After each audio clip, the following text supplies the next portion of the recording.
It's difficult, very difficult. Irina Nai Turs unfastened her handbag, took out some money and handed it to the janitor.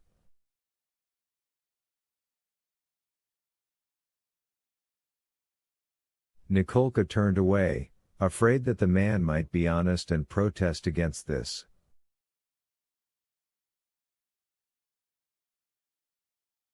But the janitor did not protest. "Thanks, miss," he said, and at once grew livelier and more businesslike. "We might be able to find him."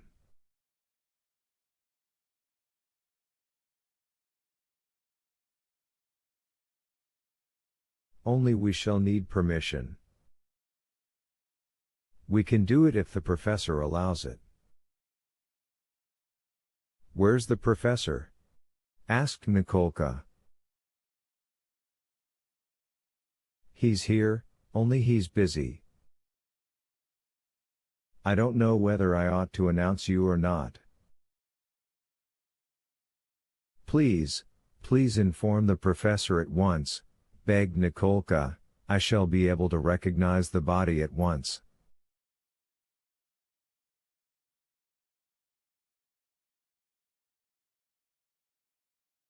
"All right," said the janitor and led them away.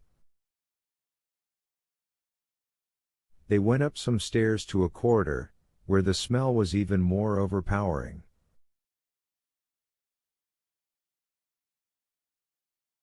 Then they went down the corridor and turned left. The smell grew fainter and the corridor lighter as it passed under a glass roof.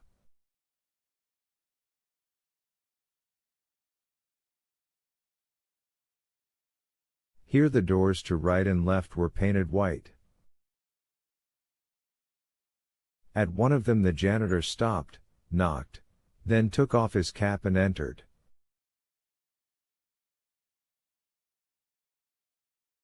It was quiet in the corridor, and a diffused light came through the glass ceiling.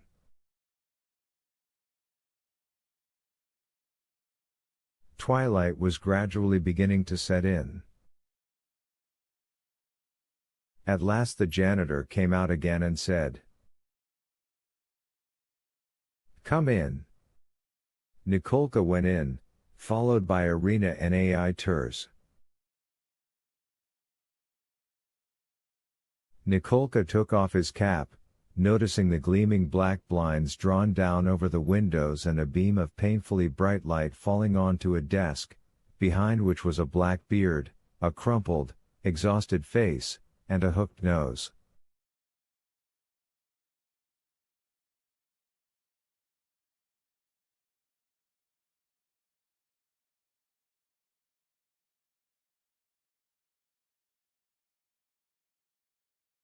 Then he glanced nervously around the walls at the line of shiny, glass-fronted cabinets containing rows of monstrous things in bottles, brown and yellow, like hideous Chinese faces.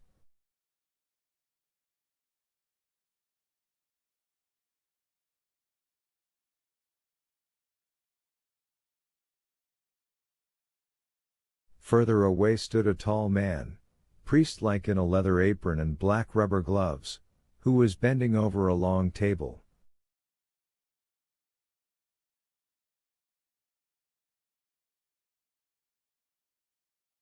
"They're like guns, glittering with polished brass and reflecting mirrors in the light of a low green shaded lamp, stood a row of microscopes.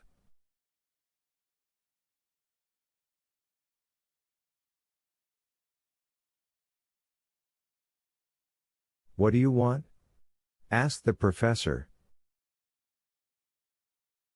From his weary face and beard Nikolka realized that this was the professor, and the priest-like figure presumably his assistant.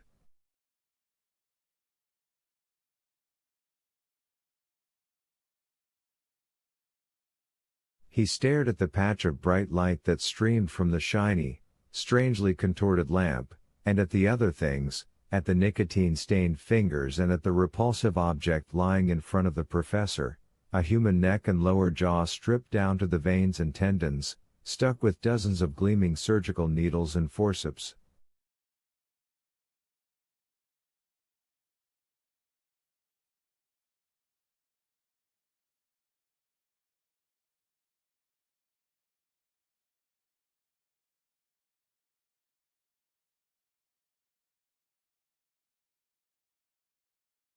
Are you relatives? Asked the professor. He had a dull, husky voice which went with his exhausted face and his beard.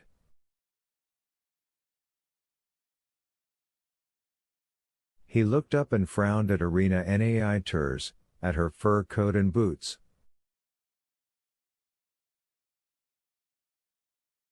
I am his sister, she said, trying not to look at the thing lying on the professor's desk.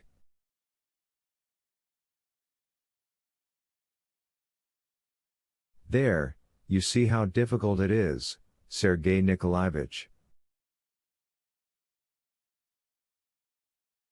And this isn't the first case. Yes, the body may still be here. Have they all been transferred to the general mortuary?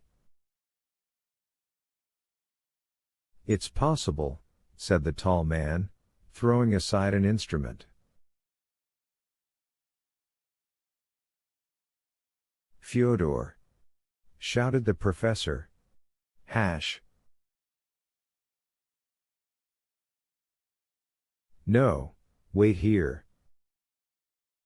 You mustn't go in there. I'll go, said Nikolka timidly. I shouldn't go, miss, if I were you, the janitor agreed. Look, he said, you can wait here.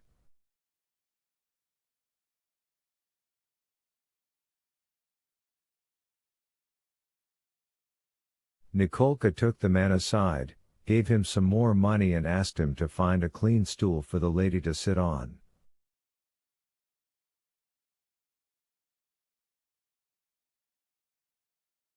Reeking of cheap homegrown tobacco, the janitor produced a stool from a corner where there stood a green-shaded standard lamp and several skeletons.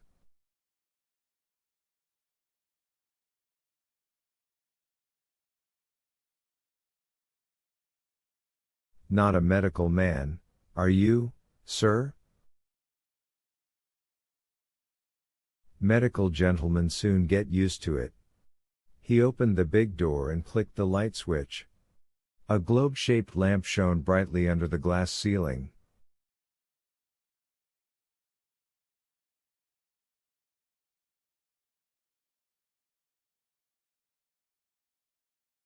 The room exuded a heavy stench. White zinc tables stood in rows. They were empty and somewhere water was dripping noisily into a basin. The stone floor gave a hollow echo under their feet. Suffering horribly from the smell, which must have been hanging there for at least 100 years, Nikolka walked along trying not to think.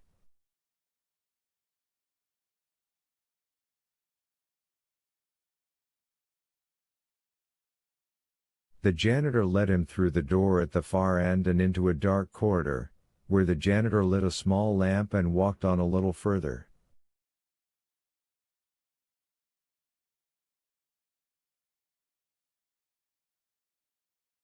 The janitor slid back a heavy bolt, opened an iron door and unlocked another door.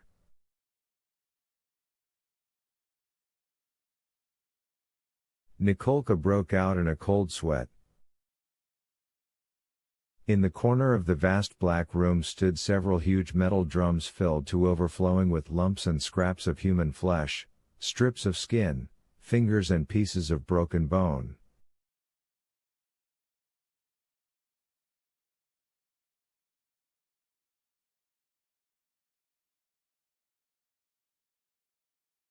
Nikolka turned away, gulping down his saliva, and the janitor said to him,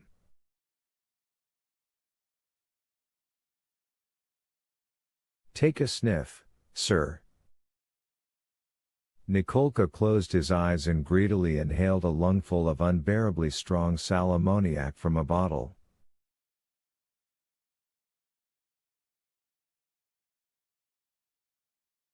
Almost as though he were dreaming, screwing up his eyes, Nikolka heard Fyodor strike a match and smelled the delicious odor of a pipeful of homegrown shag.